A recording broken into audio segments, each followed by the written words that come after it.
The Chicago Sky and the Indiana Fever both have 2 wins. There's not a world where that should ever be a thing right now. All right? I don't give a shit if Caitlin Clark and Sophie Cunningham are out. I would say Sydney Colson, but let's be honest. She's been completely benign anyway. Angel Reese is out here laughing like she just discovered the Fever's playbook was written by a confused GPS recalculate. Meanwhile, Caitlin Clark's sidelined with an injury and the team's offense has gone into full existential crisis. No spacing, no rhythm, just vibes and missed layups. It's like watching 5 strangers panic in an escape room. And Angel? She's soaking it all in like it's premium courtside comedy. Without Caitlin, the Fever look less like a basketball team and more like a group project gone horribly wrong. The Dallas Wings, there might be a team worse out there than the Fever. And the Chicago Sky have officially tied the Indiana Fever. The Chicago Sky are officially 1 choke off being what I predicted as the 6th seed. The Indiana Fever, ladies and gentlemen. A team so loaded with young talent that you'd think they were forged in a lab with championship DNA. A roster featuring Caitlin Clark, Aaliyah Boston, and enough hype to power a small country.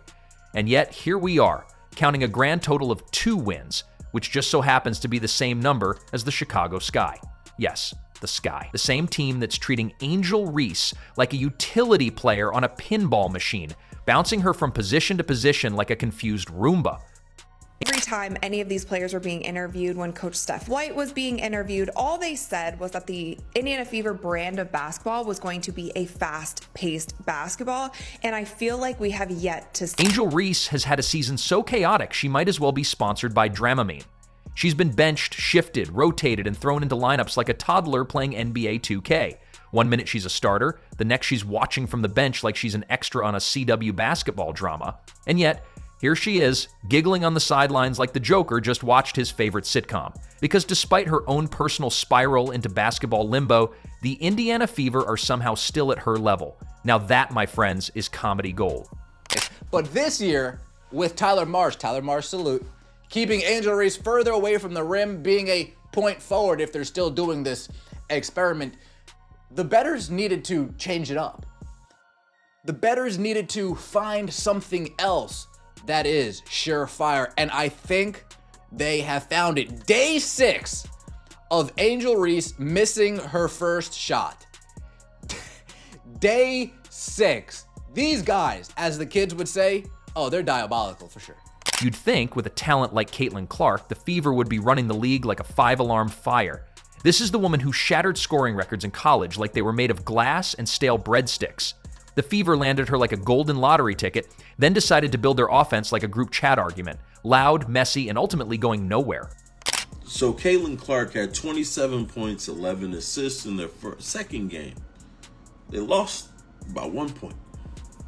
They were down by a lot, but they lost by 1 point. Caitlin Clark again solidifies why she is the most important player in the WNBA, the best player in the WNBA. She followed up her triple-double with a double-double.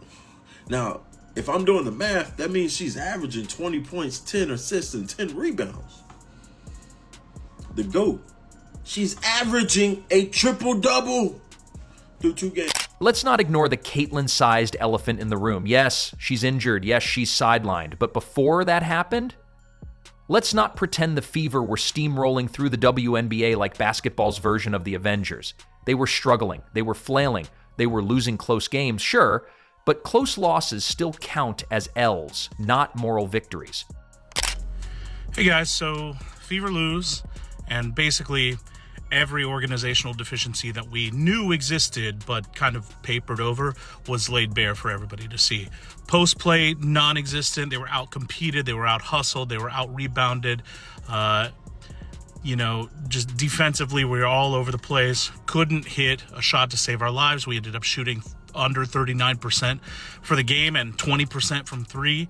But really, the big problem is that we just are the backup point guard position. We don't have a catalyst that can start. What makes this whole thing even more absurd is that this isn't some expansion team made up of mall employees and retired gym teachers. The Indiana Fever are stacked.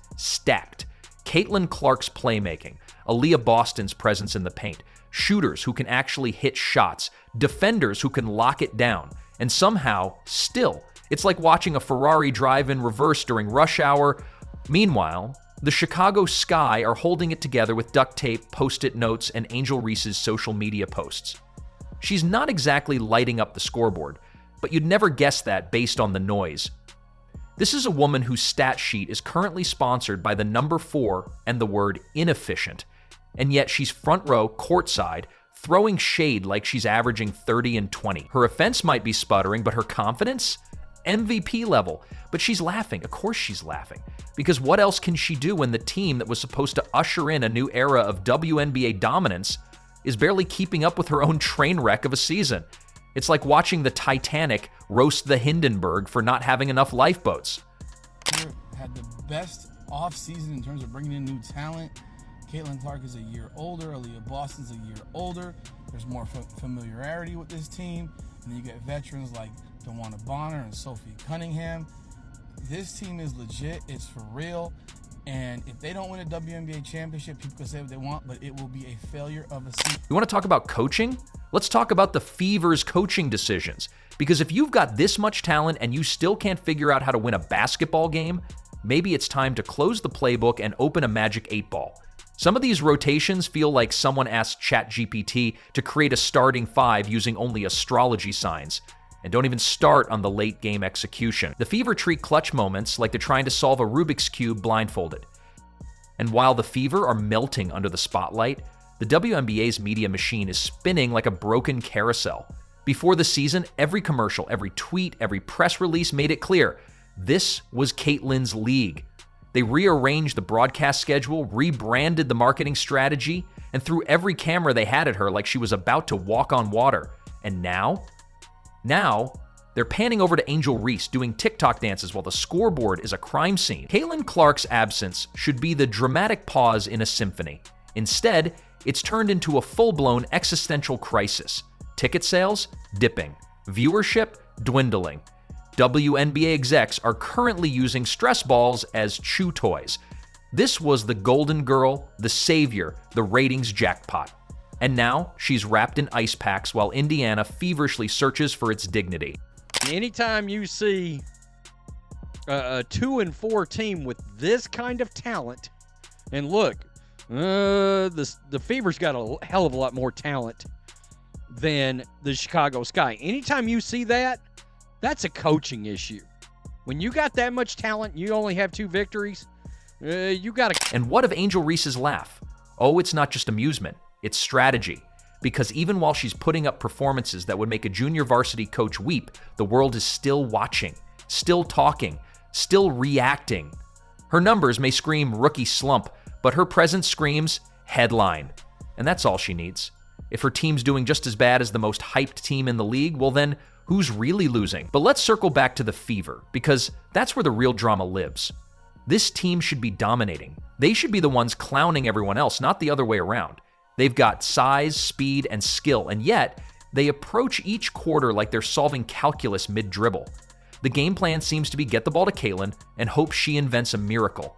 Without her, it's just chaos with uniforms. Angel Sky are holding it together with less talent, fewer expectations, and what seems like a never-ending supply of blind optimism. No one expected them to be good, so being mediocre feels like a win. But the Fever, they were supposed to shine. Now, they're the team everyone hopes to face when they need a get-right game. Angel Reese. Guys, how many times have you heard me say, if Angel Reese gets a double-double, the Chicago Sky will lose a game? It's almost clockwork. If she does not get a double-double, guess what? They're a lot more competitive and or they win the game.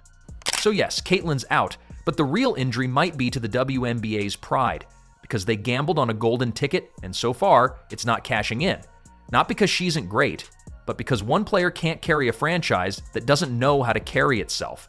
And somewhere, Angel Reese is laughing, not because she's winning, but because she's not alone in losing. And in the world of elite competition, that might be the biggest victory of all. You know, Angel Reese, the supposed queen of the post, has had a season so baffling even her own shadow looks puzzled. She's been shuffled around like a game of basketball musical chairs, starting here, benched there, posting numbers that scream, wait, is this the same Angel Reese? It's like watching someone try to juggle flaming basketballs while riding a unicycle, only the flames went out and now it's just sad clumsiness. Meanwhile, the Indiana Fever, with a roster that looks like they should be steamrolling the competition, have somehow managed to win exactly as many games as the struggling Chicago Sky. 2. Yes, 2.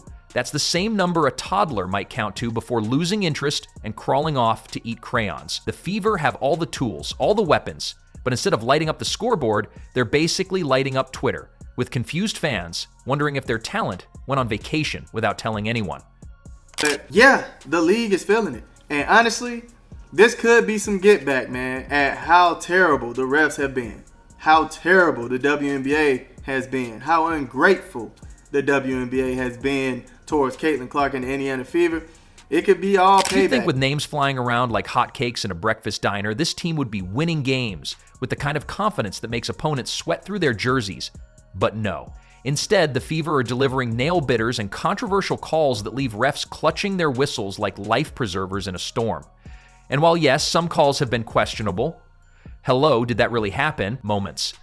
That's not enough to explain why this much talent isn't producing fireworks. It's like watching a high-budget action movie where the hero forgets to bring his superpowers. Now, here's the kicker. Angel Reese is sitting back, probably with a smirk, watching this all unfold. How, you ask? Well, despite her own on-court struggles, the bench time, the position changes, the bewildered look when the ball's not coming her way, her team is locked in a tie with the Fever. Yes, the Chicago Sky, with Reese looking like she's trying to figure out the game of basketball for the first time, is just as successful as a team that should be an unstoppable force. That's the kind of cosmic joke that makes you want to double-check you're not in an alternate universe. Let's talk about the mindset that might be swirling around here. Angel Reese, in her third season, was supposed to be a dominant force, a rising star, the kind of player who makes you rethink your entire defensive strategy just by standing near the paint.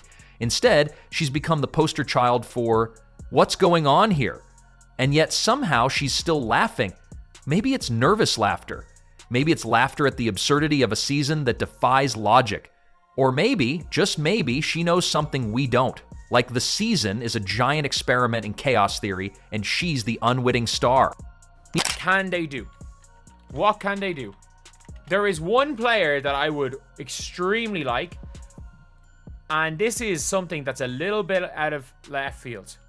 It's a little bit out of left field. So, a lot of people are talking about hardship players, and I think, yes, they can do stuff on hardship players.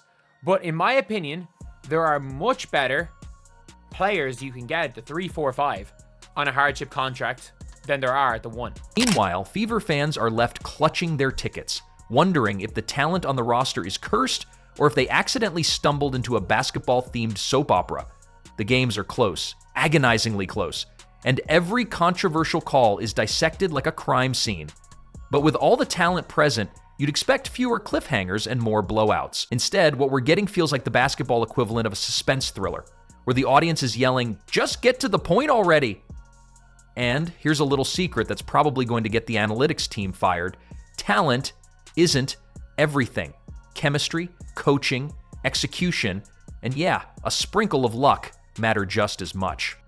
The Fever seem to be missing one or two of those ingredients, or maybe all of them, because having a star-studded lineup but limping to the same record as the Sky isn't exactly a formula for success.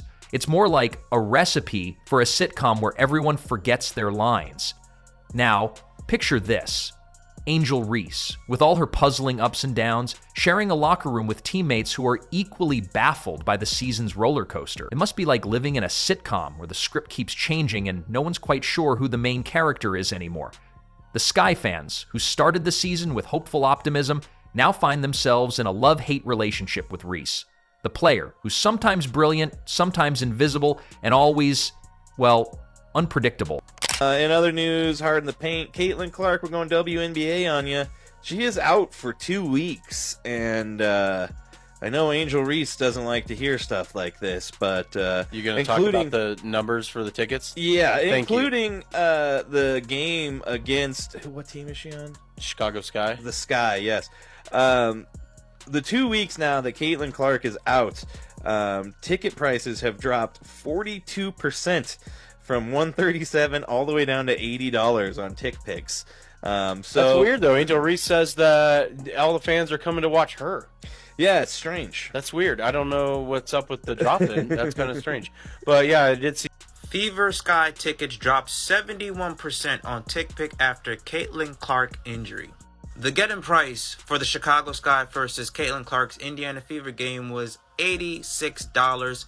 After Caitlin Clark's injury announcement is now down to $25. And you Angel Reese fangirls will still believe and think that Angel Reese is the reason why people are watching the WNBA. Since y'all want to make it about race, this white girl over here is the reason why fans are tuning in to watch the WNBA, not because of this ghetto. The Indiana Fever, on the other hand, are in a different kind of sitcom, one where the laughs come from the contrast between potential and reality. They have the talent to be terrifying, but so far, they're more like a cute kitten batting at a ball of yarn. Entertaining? Yes. Dominant? Not quite. So what does all this mean for the rest of the WNBA? It means that unpredictability is the name of the game this season. You never know if Angel Reese will light up the scoreboard or disappear into a defensive haze. You never know if the Fever will pull off a surprising win or fumble away another close game. And for fans, that means every game is a suspense-filled roller coaster, with more twists and turns than a basketball court full of confused players. At the end of the day, maybe that's the secret sauce: chaos, comedy, and a little bit of confusion. Angel Reese laughing through it all might just be the perfect metaphor for a season where expectations keep clashing with reality. And honestly, we wouldn't have it any other way.